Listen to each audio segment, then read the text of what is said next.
Hey guys, it's me. So I created a YouTube channel for my cooking so I can do longer videos and you guys can see the actual directions on how to make some of the stuff that I'm making.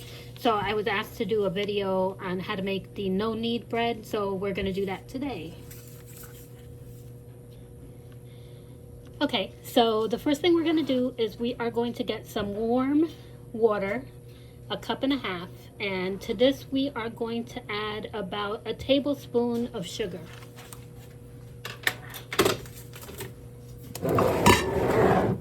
Make sure that your water isn't too hot, because if it's too hot it is going to kill your yeast. So you want to make sure that it's not too hot.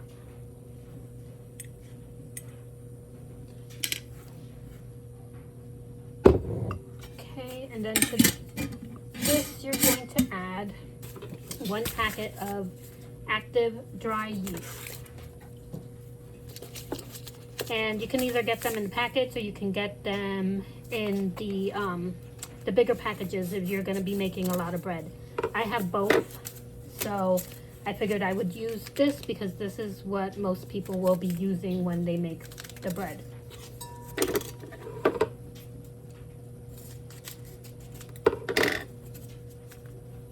So you want to add this to your water. Again, make sure your water is not too hot. Mix it up, and then we're going to put this aside and we're going to let it sit for about 10 minutes. Okay, so while the yeast is sitting for a little bit, we're going to get our bowl. And to the bowl, we're going to add 3.5 cups of just regular plain flour.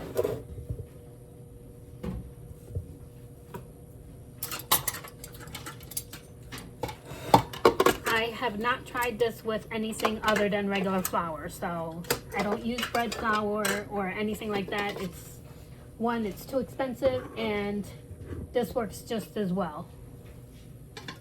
So we're going to do 3.5.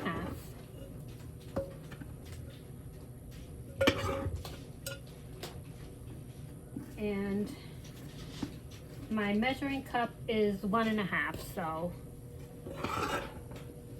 we're going to do 2 of these.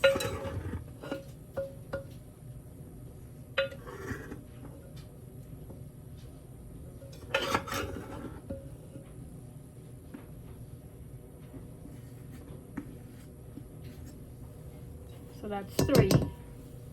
And then I'm going to do a 1/2 cup.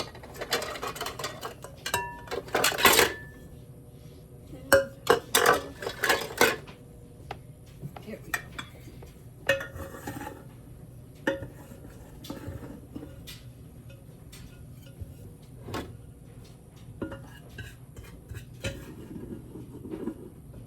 Okay.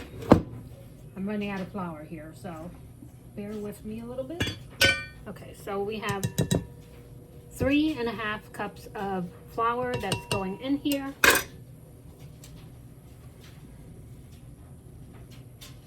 And once that is done, we're going to add 1.5 teaspoons of salt. And you can use sea salt, regular salt, whatever you have on hand. It doesn't have to be any kind of fancy salt or anything like that. Oops. And if you're using one of these, you may not want to hold it over the bowl because sometimes it over pours. So, but I'm so used to doing it that I don't really have a problem with it. Okay guys, so I have a different angle now so you could see better. So once you have your salt in there, and you can see I have my salt in there, you just want to give this a mix so that you don't have clumps of salt in your bread, because it'll clump in there. All right, so once that's mixed up, by that time your yeast water mixture should be ready, and you should have a layer of foam. Do you see how it foamed up on there? This is what you want. This tells you that your yeast is alive and it's going to make the bread rise. If this does not happen, dump it and start over. That means the yeast is dead and you're going to waste your time making the bread, and you're going to get frustrated because it's not going to work. So make sure that you have a layer of foam in the water. And again, sometimes the yeast is just dead out of the package. Sometimes we put too hot water in there, and that will cause your yeast to not rise or to not bubble up. Now, once that's done, you're just going to give this a mix.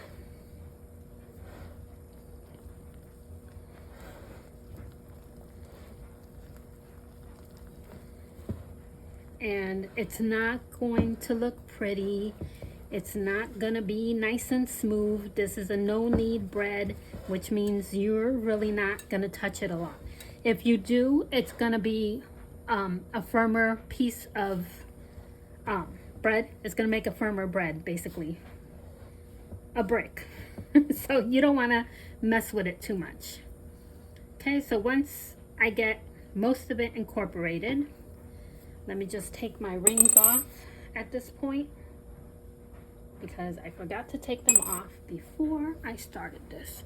And let me just rinse my hands off.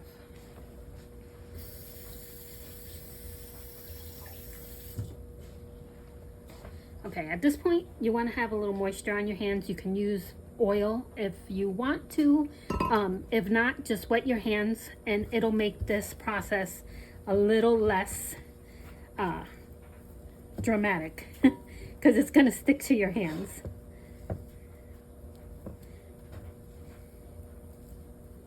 And again, this is how it's going to be. It's going to be a sticky mess. It's going to stick to your hands. It's not going to be pretty. It's not going to be smooth. Trust the process.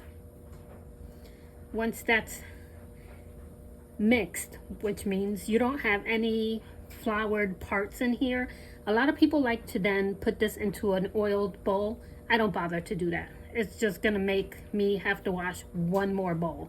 So we are going to take it straight from here. I'm going to go wash my hands and I'll show you what to do next. Okay, so once your hands are all washed up and you don't have any more of the dough on your hands, you're just going to put some saran wrap over the top. And if you don't have saran wrap, you can just use a clean towel. So you don't have to use saran wrap if you don't want to. Clean towel works just as well. So at this point, what I like to do, I do this in my steam oven. But if you are using a regular oven, turn it on before you start this process and let it run at a really low temperature, probably about like 200, for about 10 minutes, and then turn it off and crack the oven door a little bit so that your oven is not piping hot, but it's warm, because you want a warm place in order to get this to rise. So I put it in my steam oven. So I just made dinner and my steam oven is still warm inside, so this is where it's going to go, and it's going to sit in there for an hour, and then we will come back and we will finish this. Okay guys, while the bread is just about done rising, we're going to prepare our loaf pan. This is just a plain old metal loaf pan, and I like to use parchment paper. I use the loaf pan paper, but you don't have to. You can use just regular parchment paper, and if you don't have parchment paper, please make sure to oil your pan really well. You want to get that oil all the way to the top, because if you don't, your bread is going to stick. This is basically what I do to prepare my loaf pan. That's it. If you want your paper to stick a little bit better, you can moisten the pan, like just give it a quick rinse and put the paper in. and it'll kind of stick to the walls. I don't bother to do that, but you can if you want to. All right, so we are ready to pull the dough out, and as you can see, it has doubled in size, and that's what you want. You want it to look like this. So if it's still the same, it didn't rise right. Start over. But if it's like this, you're good to go. It's still very lumpy, not a smooth dough, and it's very sticky. So basically what I do is I take my spatula and, oops, let me do this first. I start to just bring it away from the bowl, just to make it easier to drop into your loaf. And then just drop it in there. You can use your hands if you want, but it is going to stick to your hands. And if you're using a parchment paper, just make sure that it stays inside of the parchment paper.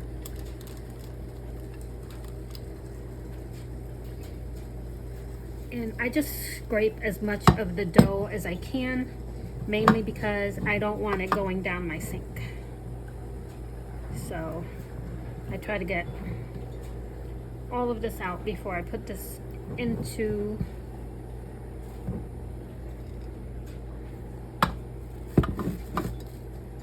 the sink. So once you've done that, and I kind of just shake it around a little, you can then try to smooth it out.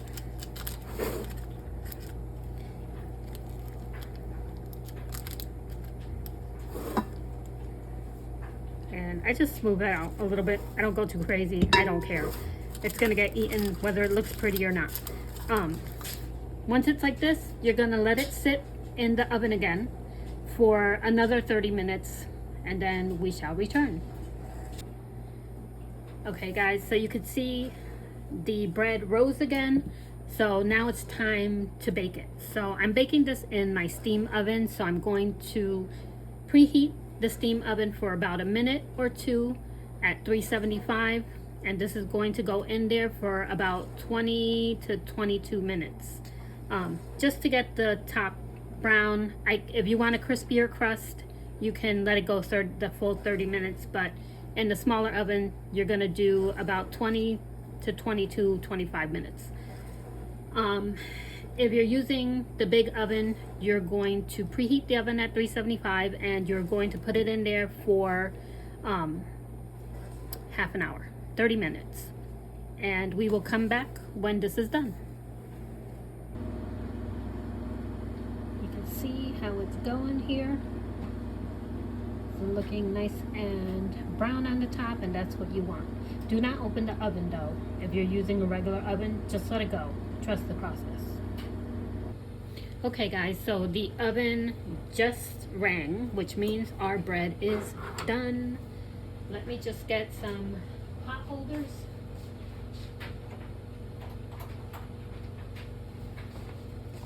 Okay, so I use a tray, what do you call this? A cooling rack. I use a cooling rack and a clean, what do you call these? Sack towel. I don't know if it's potato sack or what. It's some kind of sack. Anyhow, we're all done here, so we're gonna take this out now. And there you go. That's your bread. All done. You want it to have a nice color there. It's nice and brown. And at this point, I'll show you what I do. And I don't know why I do this or if there's any benefit to it, but I find that the bread doesn't, when you're cooling it down, it just comes out better. So just gonna flip it. Flip it. There we go. All right, so we've got it flipped, And I'm going to peel off our paper.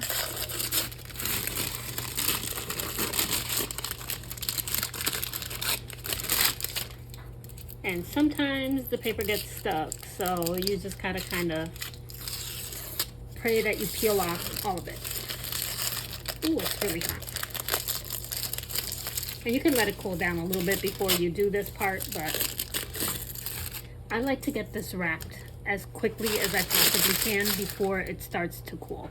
One way that you can tell that your bread is done, tap it, and it's gonna sound kind of hollow. So you know your bread is done at that point. And I wrap it with my towel, and then I wait for it to cool. Well, the plan is to wait for it to cool. Usually within like 10 minutes, everybody's in the kitchen waiting for some bread, so it does get a chance to cool completely. But once you cool it completely, it should be relatively easy to cut. When it's cold still, it's a little bit harder to get the slices, but it can be done. So, or when it's hot rather, it's a little bit harder to get the slices. But that's it. You're just gonna let it cool down, and when I cut this, I will come back in about 10 minutes, because of course everybody's waiting for bread, and show you what the inside is gonna look like. Okay guys, so the bread has been cooling for about 10 minutes. I highly suggest that you let it cool down completely before you try to cut it. But I have impatient people, so we are going to cut into this so that you can see how the bread looks inside. Use a serrated knife or a bread knife. It's going to make your life much easier. If you're trying to use a regular knife, it's just going to crush the bread. So you want to use a serrated knife. And I have a bread slicer, but my daughter's taking the rest of this with her, and she said she would slice it at home. So I'm just gonna cut a slice off here so you guys can see. And that's it. You have your nice bread. It's nice and soft. You can see all the little crevices there, and that's what you want, because it makes your bread taste fluffy. And this is great for sandwiches. I've made French toast with it. I have made grilled cheese with it. So there's so much you can do with this bread, like regular bread. It's just cutting the slices. I would suggest getting a bread, you know, like a little thing to put the bread in, and it kind of measures the slices for you, because that's going to make your life much easier. But if you don't really care whether your slices are perfect or thin or whatever, just go at it and enjoy. So if you want to have a recipe of something else that I've made in my Instagram channel, let me know, and I will try to do it so that you guys can see how that works. So go make some bread, enjoy, and then let me know in the comments below how it came out. So until next time guys, thanks for watching, and give me a like and a follow, because this channel is completely new and I need some followers. So until next time guys, bye.